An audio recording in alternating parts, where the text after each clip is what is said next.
नमस्कार, मी साटम. व्हिडिओमध्ये पुढे जाण्याआधी काही इंटरेस्टिंग फॅक्ट्स जाणून घेणं गरजेचं आहे. ते म्हणजे नक्की काय प्रसंग घडला होता त्याबद्दलचं, कुठे हा प्रसंग घडला होता त्याबद्दलचं, कधी आणि किती वाजता झाला होता त्याबद्दलचं, आणि कोणी आणि ह्यामध्ये किती लोक इन्व्हॉल्व होते त्याबद्दल जाणून घेणं खूप जास्त गरजेचं आहे. आजची तारीख आहे 24 डिसेंबर 2025.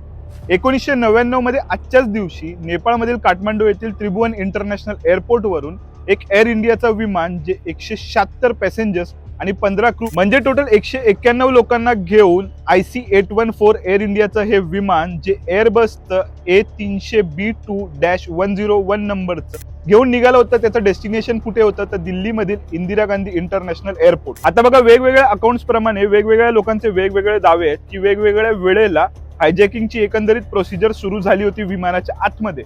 पण एकंदरीत सर्व अकाउंटची सरासरी काढली तर लक्षात येतं की 40 मिनिटांनी एकंदरीत हालचाली सुरू झाल्या होत्या आणि विमान कंट्रोलमध्ये घ्यायला दहशतवाद्यांनी सुरुवात केली होती. आणि 4:53 त्यांनी पूर्ण विमानाचा ताबा घेतला होता आणि कॅप्टन देवी शरण, फ्लाईट ऑफिसर राजेंद्र कुमार आणि फ्लाईट इंजिनियर अनिल कुमार यांना आपल्या इशाऱ्यावर म्हणजेच बंदुकीच्या आणि हँड ग्रेनेडच्या इशाऱ्यावर नाचवायला सुरू केलं होतं. एकंदरीत या दहशतवाद्यांच्या मागचे आका कोणतरी वेगळे असले तरी सुद्धा चीफ डॉक्टर भोला शंकर आणि बर्गर एकंदरीत याच 5 दहशतवाद्यांनी भारताच्या एकंदरीत सिक्युरिटी संस्थांना, त्याचबरोबर एकंदरीत सर्व भारतीयांना आणि 176 पॅसेंजर्स आणि 15 क्रू मेंबर लोकांना ओलीस ठेवलं होतं जवळपास 7 दिवस. एकंदरीत ही यांची जी नावं मी तुम्हाला वाचून दाखवली म्हणजे काय तर चीफ डॉक्टर भोला शंकर आणि बर्गर, एकंदरीत ही यांची खरी नावं नाहीयेत. यांची खरी नावं मागच्या एक इंटरेस्टिंग अँगल मुंबई पोलीसचा आहे, तो मी येणाऱ्या व्हिडिओजमध्ये तुमच्याबरोबर डिस्कस करेन.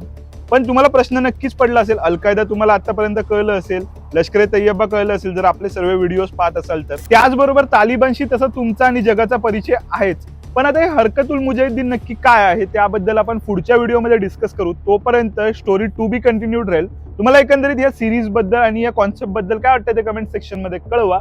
बाकी परत एकदा सांगतो, Israel will always be my priority. म्हणजे ज्यू लोक आणि इस्रायल माझ्यासाठी खूप खूप जास्त महत्वाची राहणार आहेत. आणि हर हर महादेव.